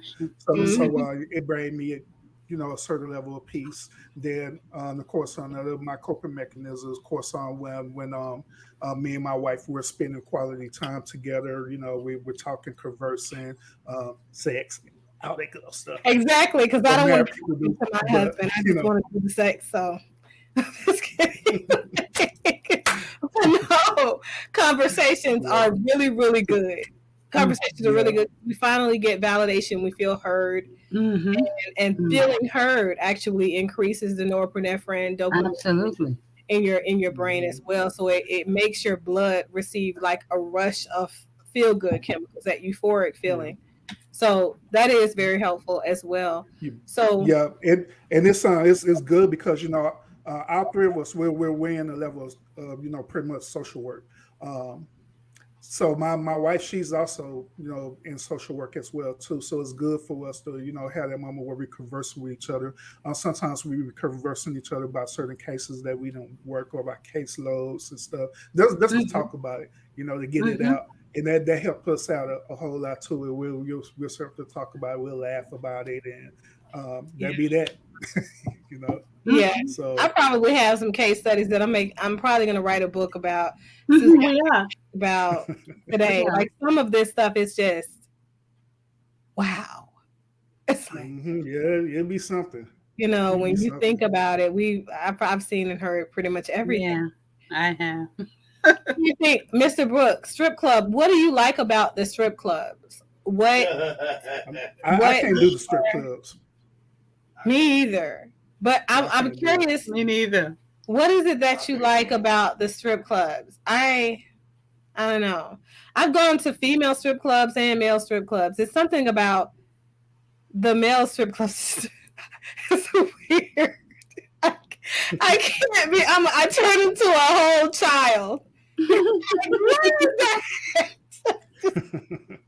I can't be around wrapped up, dressed up penises. It's just doesn't make sense to me. I can't do it.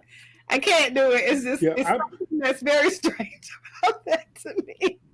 And this is just me personally. The reason why I can't do strip clubs, because I just honestly do not believe in paying for something that I could get absolutely free from my wife. I get the whole show for free from my wife.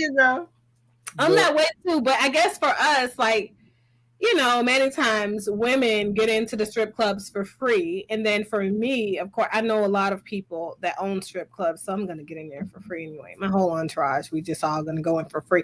And we're just trying to figure out what's going on in there. And it's like, that's entertainment. Right.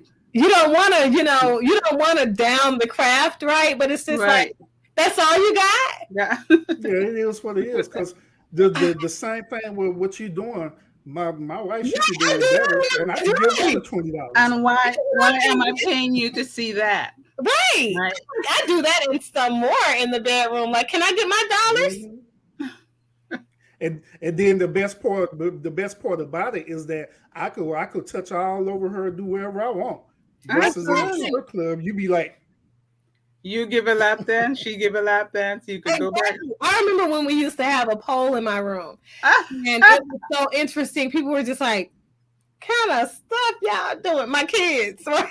They first got grown and out of the house. They're like, I always wanted one of those. I hope y'all aren't doing that. Like, y'all are ancient. And I'm like, it's for exercise.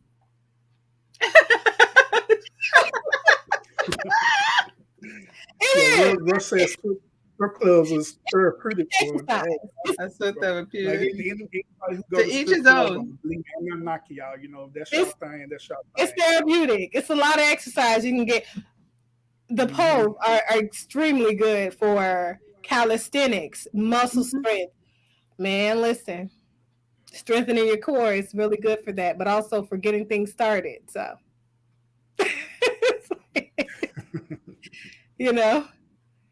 let's see.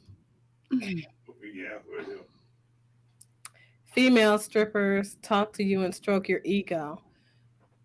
Now that is true. That is true. That's interesting. I'll have to agree with that. They do. They have a full conversation with you, stroke your ego and everything else, and make you feel like you're the best thing on the planet. And then you pay them. Then you be so in cloud now. Here you go, man. Here $100. Therapeutic. Of course, they'll stroke your ego. The more money you give them, they will.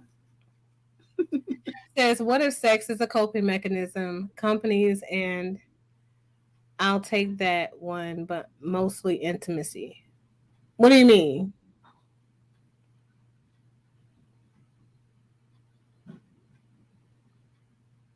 But sex is a coping mechanism. I'm trying to translate. I don't know. I'm not sure either. Might be a typo. Sex is a coping mechanism, though, but you have to ask yourself. It can definitely quickly become something that's negative. Mm-hmm. Okay, An so obsession. you have to be very, very carefully and tread carefully because sex can sometimes, not sometimes, sex can be addictive. So you have to ask yourself, like, okay, am I creating distress so I can go and have sex, creating an argument, make Hey, up to hey make Jenny, up? that is true.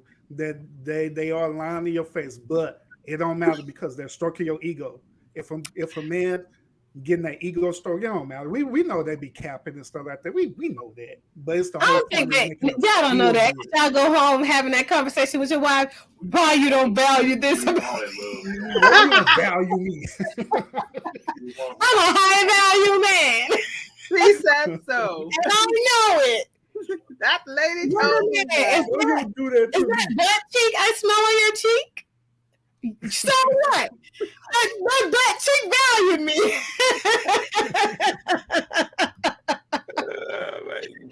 Strip club's gonna have y'all getting divorced day 2. Uh-huh. They be divorced Oh there. God, We end up man. becoming the unfortunately becoming another Kevin Samuels statistic. Right. If I get Yeah. it Yeah. God. Like who filed for divorce? Who filed for divorce? Who filed for divorce? The female did.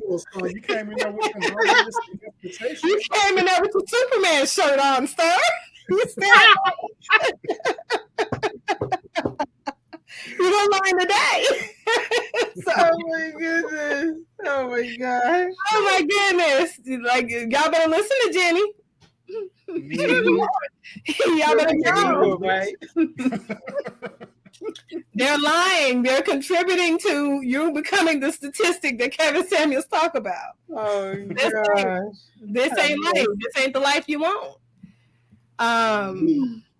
Rush said, "Don't hate on the strip club." We ain't hating on the strip. Hating on the strip Yeah, club. yeah, ain't no, yeah. Well, You ain't no that's your strip club, thing. but- Do your thing. Ain't nothing wrong with it. I ain't Yeah, no we strip just club warning at you. all. It does not for me. If you out here getting married in these streets, strip club is still your coping mechanism. You better have a backup house to go to. Okay. Like I look, I had one client and one of her things, it was just so funny to me. She always used to ask me, she was like, Dr. Jefferson, you got some nice ideas. You got some nice ideas. You got some nice interventions that you're recommending. So did you start building that house in your backyard for me? Yeah. Oh my goodness. She's like, I know you're getting all the money. So I just want a little shack. It ain't gotta be big.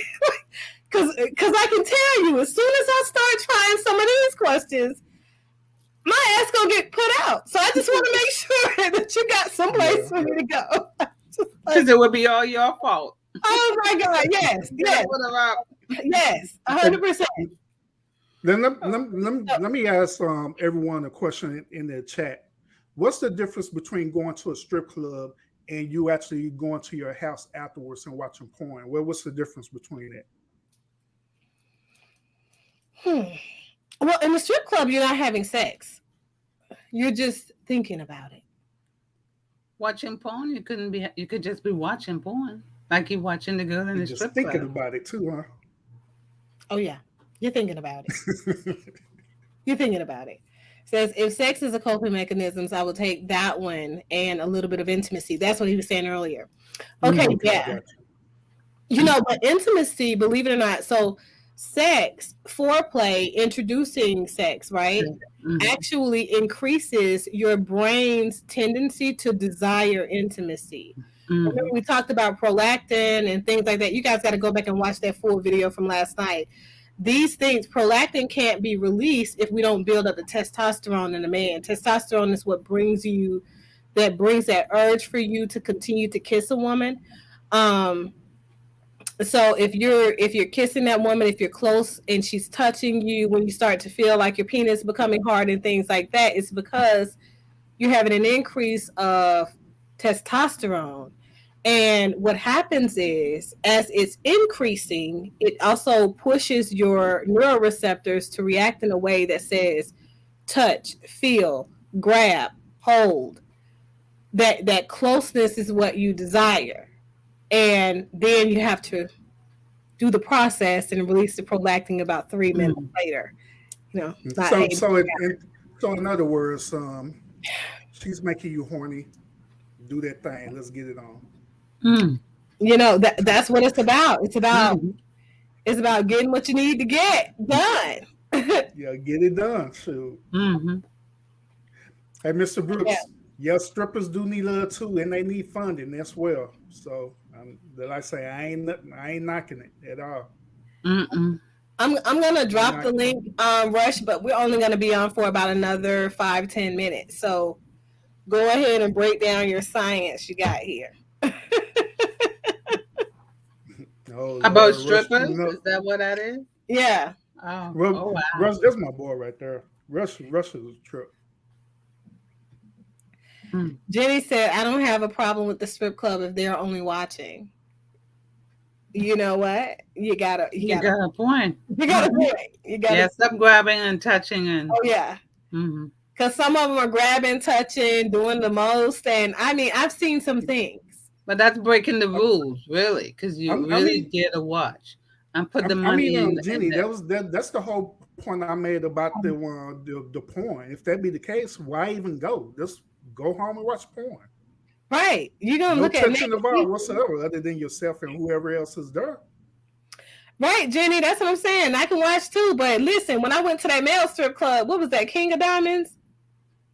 I was like, what you got that on there for? Let me just see. What's the purpose of having that on? Just like, let me just see what's going on, because that don't even look real. That don't even look real. Let me just. Oh, it's real. I ain't ready for that. I swear, it turned into a whole child. It was terrible. My friends, my sorors, they were like, "Girl, it's a penis." I was like, "I know. That's so weird. Why would they put that on there? Looks like you just put a towel on it. Who does that?" She's like, "That's a part of their costume." I thought that was Viagra.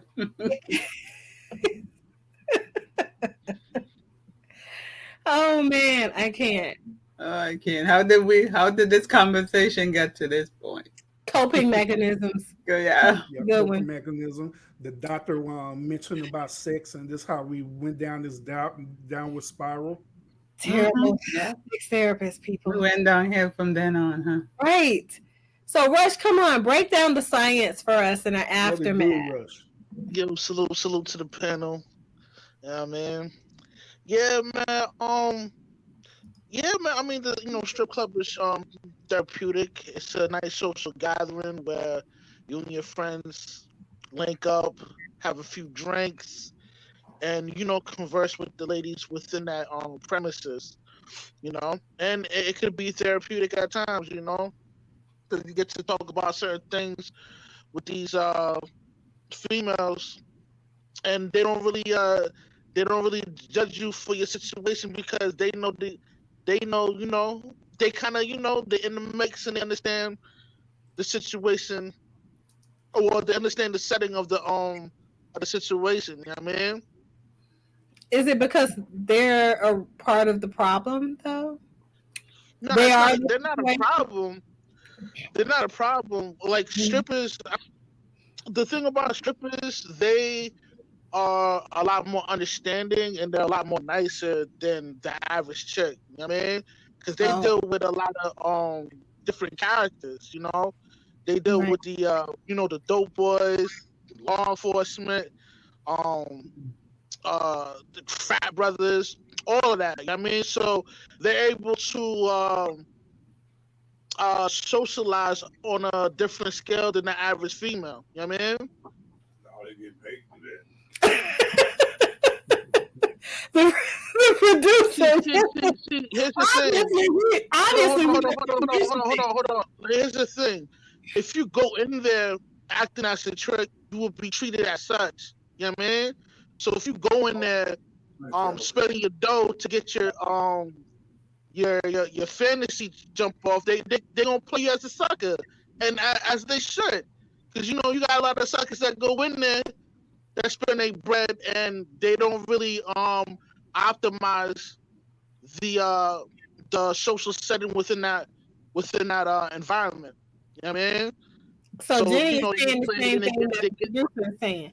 They have a job. This is their job, so they do their job. Jenny's saying the same thing the producer saying, like, if you don't throw no money, let's see how much conversation you're gonna get, how much listening you're gonna get. Yeah, right, none. It's Hey, their when job. when I got me and my a friends, question too. when me and my friends we go in there, we're not going in there as tricks. We're not spending our bread in there like that. You know what I mean? We don't spend bread on women like that. Well, you got to. The producer said they got a 2-drink minimum. Yeah. Yeah, we will buy drinks and stuff like that, but we're not spending our money on the women in there. You know what I mean? Because we're not coming from the perspective of a trick. We're coming in there to have our fun in there. Well, I don't know. I'm going in there. I put a couple of dollars. If you go in there as a sucker, you will be treated as such. You know what I mean? Well, I don't know. I don't have any conversation. I personally do not want to have a conversation with a half-naked woman unless she smells like voluptuous. Now, if she's in there wearing some Tom Ford metallic or, you know, burnt peach or, you know, rose prick or something like that. She's smelling like fucking fabulous. Yeah.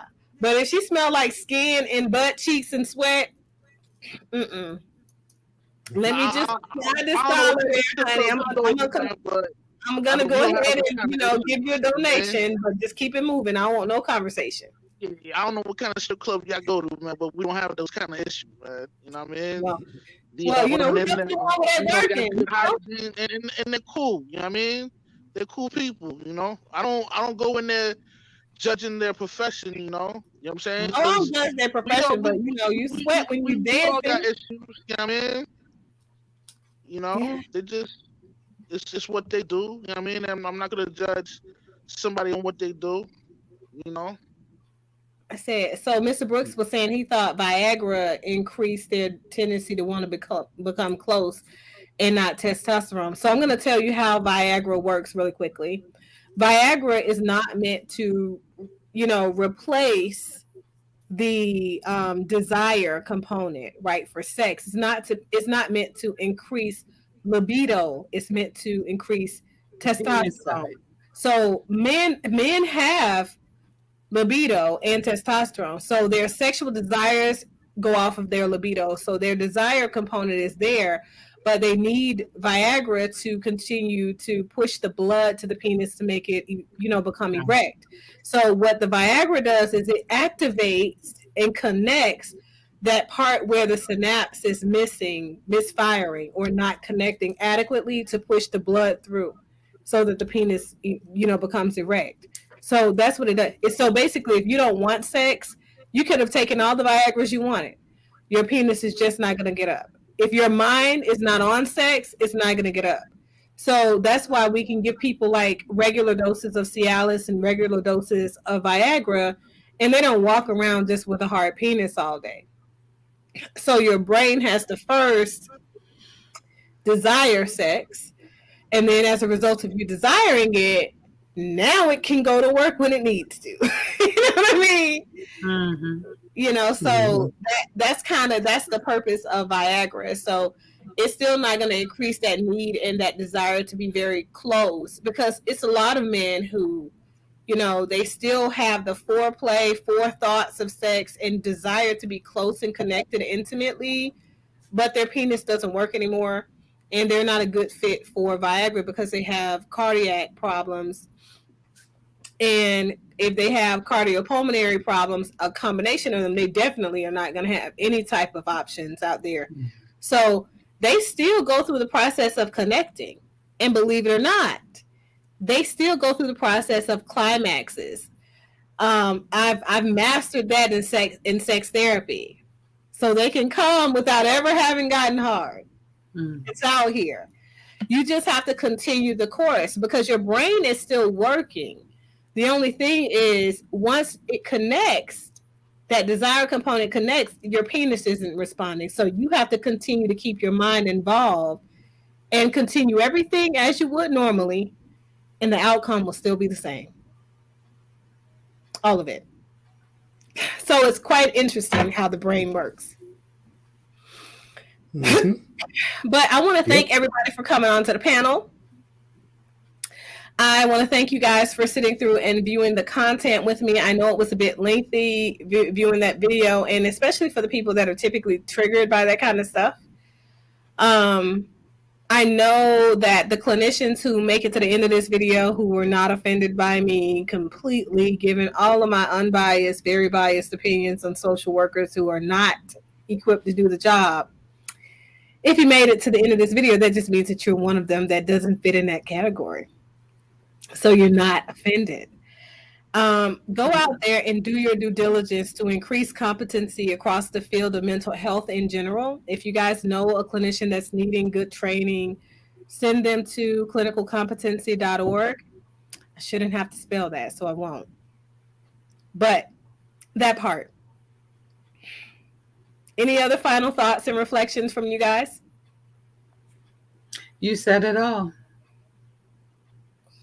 Oh, I was waiting on Rush on a normal closing. Yeah, remain sucker free.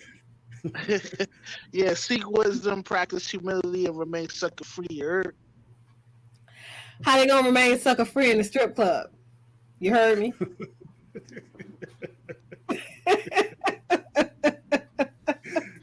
Doc, man, don't hate on the strip club. Come on. Oh, Lord. That's a good quality to have. Says, if you known in the strip club, if you know in the strip, what if you... If you know in the club, very little money throw. If you know it, boy, you got Salute to Mr. Or Brooks. if you know, you don't have to play, you don't have to throw that much money. Yeah. Well, they're not entertaining you for your looks. They might.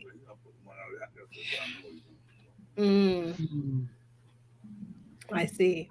So what you got? What you got, official urban therapist? I can't remember your line to take it. Continue to fight Faith with faith. Man, I'm good. I'm stealing all y'all stuff. What is it? Continue to fight faith with faith. With faith. I'll continue to fight faith with faith. Okay. Not with faith, but faith. Okay. Faith. Yeah. Be faithful so that your fate doesn't defeat you.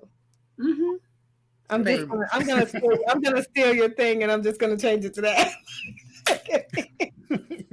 You already been stealing my catchphrase. Rush, she been low key stealing yours too. Yeah, it's the doc. You know, I love it. So I saw Rush completely.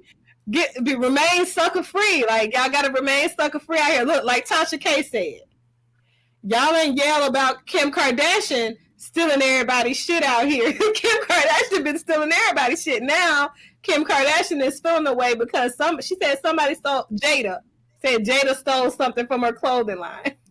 Yeah, she's not relevant. That's why. It's crazy. I just don't know. I don't understand these people. So that is all I got, you guys. Thanks so much for taking out the time and sitting through this video with us. You guys be amazing. Go out there and impact the world in a positive way. Put some positive energy in the atmosphere. And if you can't find positive energy to put into the atmosphere, do not impede on somebody else's positive energy center with your negative energy, like you saw this clinician do. I don't even think I want to call her a clinician, though. I told you that. Susan said, don't do that. Don't do that. It's a bad day to Don't do that. Clinicians, please don't do that. Dr. J, later days. Later days. Oh, you see, good one. I'm stealing yours. Oh my God! So now you're gonna steal all night. So you guys are gonna Kim K me? This is just terrible. You jade us. Fine. Have a good one, my brother. Have a good one. Later days. Bye.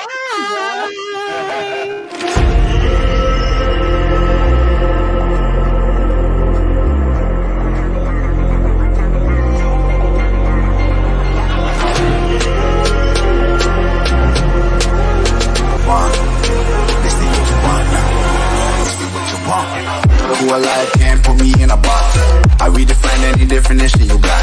I am the tiger, I'm making steps to the top. Please, I'll rip it up, you just gotta hand me the rock. Take a seat, you cannot stand it.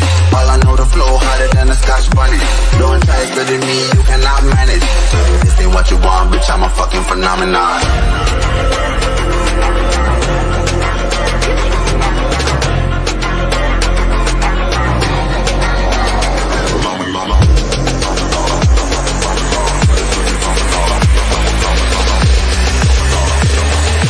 This ain't what you want, bitch, I'm a fucking phenomenon.